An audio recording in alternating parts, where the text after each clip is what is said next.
Really? Is it not hot enough out here without the light? All right, well, good morning. I think this is the moment we've all been waiting for.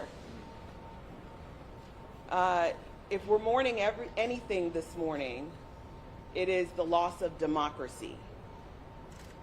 I am your duly elected state attorney for the 9th Judicial Circuit, and nothing done by a weak dictator can change that.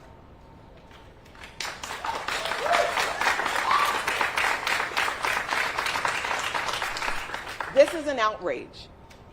3 years ago, I was elected by the people of the 9th Judicial Circuit to lead this circuit. And yes, to do things unconventionally, to do things differently. But I didn't hide. I didn't say that I would do things and I didn't do them. I didn't say I wouldn't do things and not did them.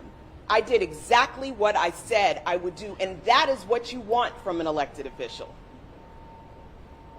Elected officials are being taken out of office solely for political purposes, and that should never be a thing. There used to be a very high standard for the removal of elected officials.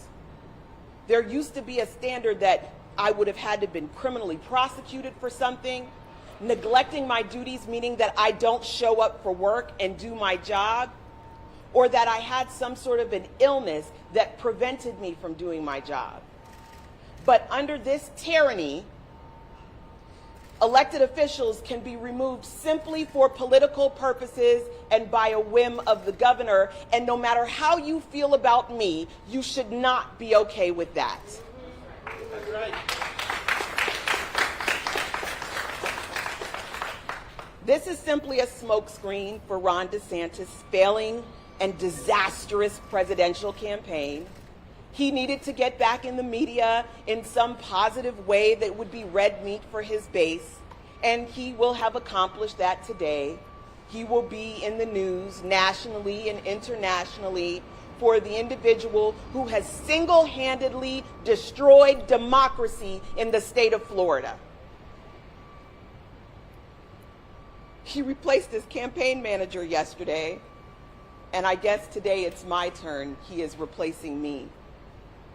Interestingly, it's my understanding that the person who's taking place as number 2 is one of the individuals who lost to me in an election. So you see how that works. You lose an election and then you can just come back and be appointed in the position by the governor. I'd like to take a moment to thank the prosecutors and the staff who works in the state attorney's office. I know that this is an unsettling time for you, but we've talked about this and we've prepared for this.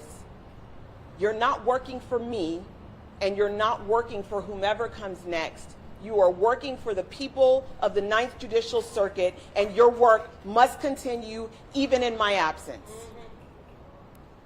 It's important for you to know that I have already spoken with my legal team, and they are assembled and they are prepared to fight this in the court system.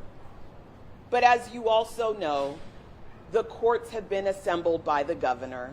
The legislature has a supermajority in favor of the governor. Justice does not prevail in the state of Florida at this time. The people in this office deserve better than this. There is now, in a matter of 3 terms, 4 different prosecutors leading this office. The people who work here deserve better. They work tirelessly every day. They are public servants, and they should be proud of the work that they do. And I am proud of each of them. I want to make it clear the impact of this decision.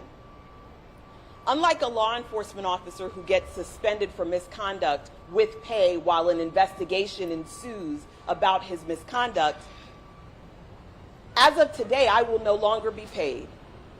As of today, I will no longer have benefits from my family. My husband and I work to support our 3 children. a substantial portion of that support has now been stripped away as a result of political gamesmanship. This should not happen in a democracy.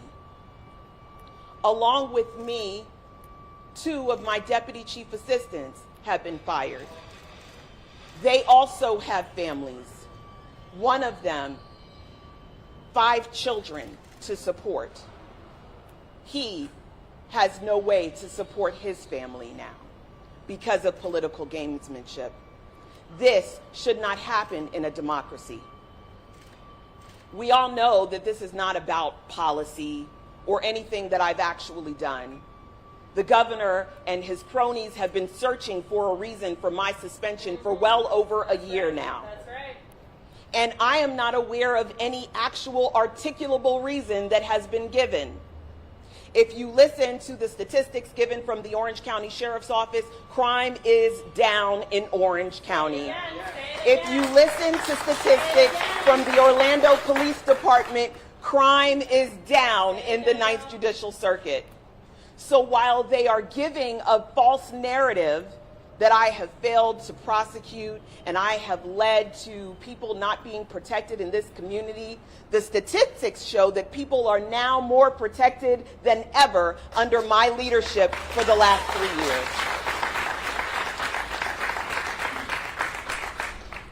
Now, you've come to see me over the last year, especially through many press conferences that I've held. And if you know nothing else about me, you know that I am a fighter and that I intend to fight. I will not be quiet.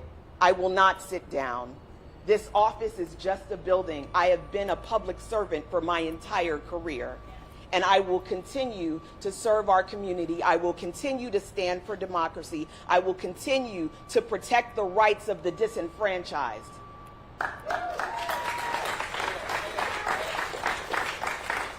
What are they so afraid of? This country incarcerates more people than anywhere in the world, and Florida leads the nation in the numbers of people incarcerated. But yet, crime still happens.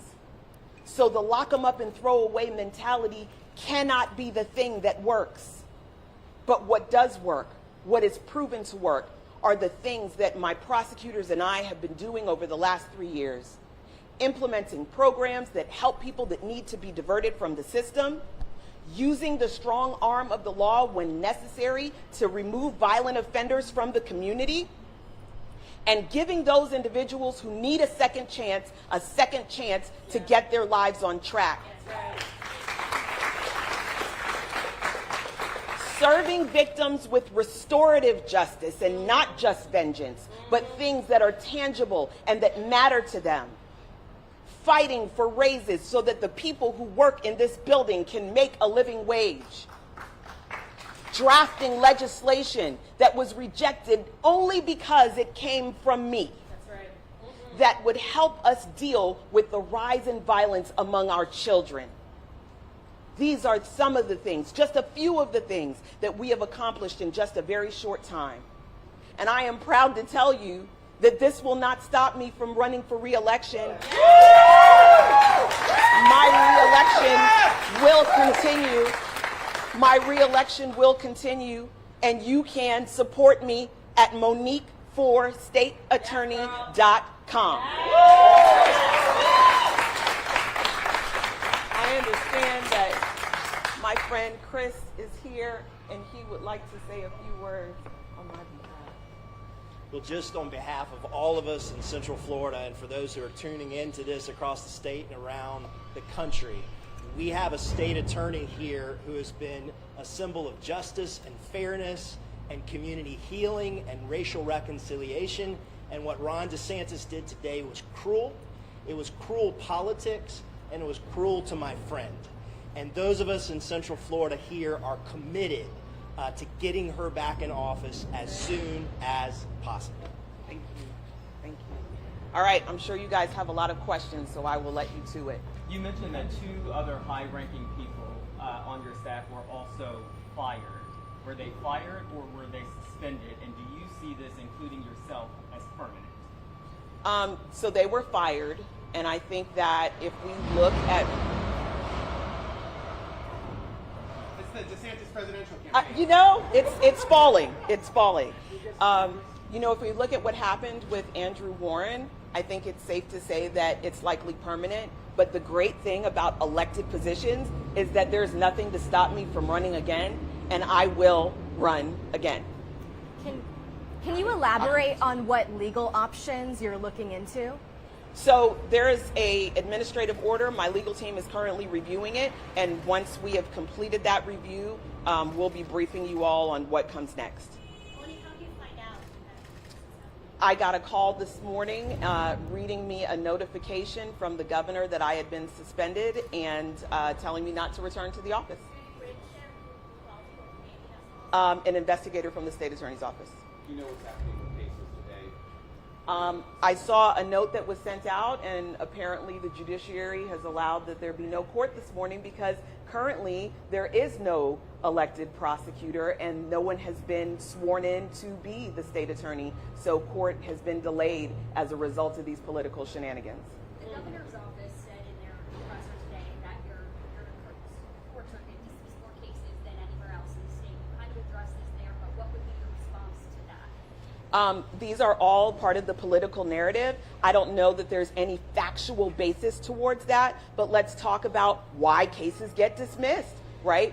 We are making sure that when cases are brought, that they are brought within the context of the law. So I'm not going to feed into those political narratives because we know that the governor has been searching for a reason. We saw a manufactured juvenile justice report that showed that I led the state in dismissal of juvenile justice cases. You have to ask yourself, this report has never before been created. Why all of a sudden now? Because it was manufactured by an agency that's run by the governor. So they can create the facts so that they can support their narrative, but that doesn't mean that those things are true. When you brought up that juvenile justice report, do you think judges are at fault for the delays that they cited there? I'm not going to get into finger pointing because the reality is the criminal legal system is a collaboration of many different entities. It is law enforcement, it is the state attorney's office, it is the judiciary. And I know that it's become popular lately to make everything that goes wrong in the justice system my fault. But it is important to understand that the justice system is a collaboration of several different entities. And even though they have pointed fingers at me consistently, I'm not going to return because it's not right, it's not true, and it's not just. And no matter what, in all things, I will stand for justice. There was an email that went out that many of the diversion programs that you started have also been suspended. How do you feel about that? I think that is a travesty for the people of this community. I think that people should not be unnecessarily entangled in the criminal legal system if there are diversionary options. The mayor had a task force on public safety, and diversionary options were one of the recommendations that came out of that task force. So again, the people of this community will suffer from what's taking place now. Yeah. Why do you think Governor DeSantis lacked the courage to dare to talk on diversity about this? You know, that's a really good question because the reality is through all of this, the governor has never reached out to me personally. But I look forward to any opportunity to debate these issues with him on a personal or public basis. Thank you. Thank you.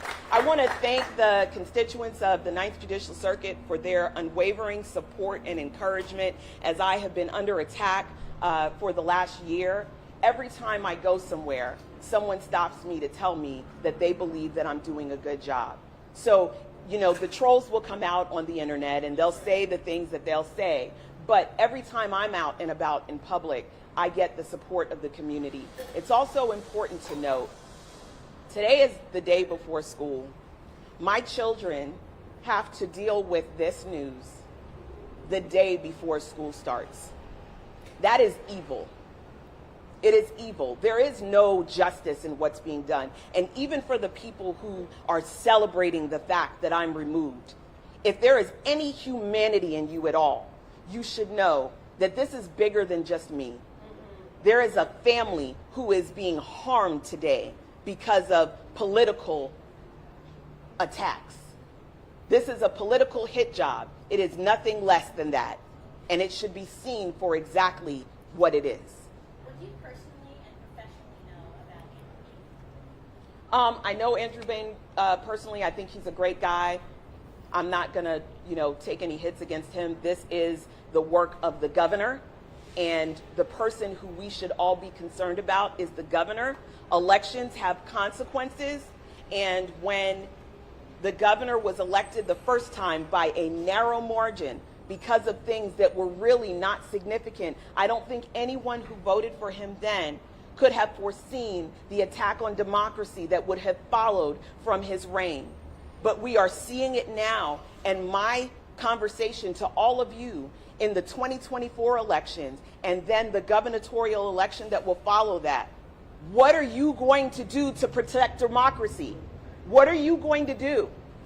I also want to point out that law enforcement has played a big role in giving the governor the information that he is tasked for to support a suspension. Why? Well, I'll tell you why. Because when I ran, I promised law enforcement accountability. And since I have become state attorney, we prosecuted Jonathan Mills, a serial terrorist on the Paramore community. And he went to jail under my administration. And the Florida Order of Police was pissed about it. They came to court to support him. There is another officer whose case will undoubtedly be dropped now, Bruce Stoke, because he shot an unarmed man. I promised police accountability, and on that I delivered. And that is the reason that law enforcement galvanized behind the governor's undemocratic attack and removal of me from office. So you need to be asking the questions, media. You need to be holding these individuals accountable to find out what happens to those cases now. What happens to someone watching to ensure that our communities are safe from law enforcement officers who themselves violate the law? What happens to make sure that law enforcement officers are held accountable? What happens to Brady and informing the community about those officers who have done things that put their credibility in question? Listen, I'm not speaking out against law enforcement as a whole, but I am telling you that as in any profession, there are bad actors. The difference with law enforcement is that they have covered it up. Systemically, they have covered it up.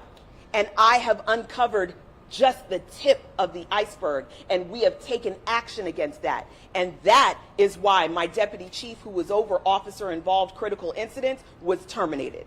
That's why. You talked about cases moving forward there. How does this procedurally affect cases? Are we going to possibly see delays? Any insight on that? Yeah, ask the governor. He should have all the answers on that. With regards to the appeal case earlier this week, the David Gill case, the governor says it should have been a pretrial hold. Is that something that would have been possible? No. Here's how pretrial detention works.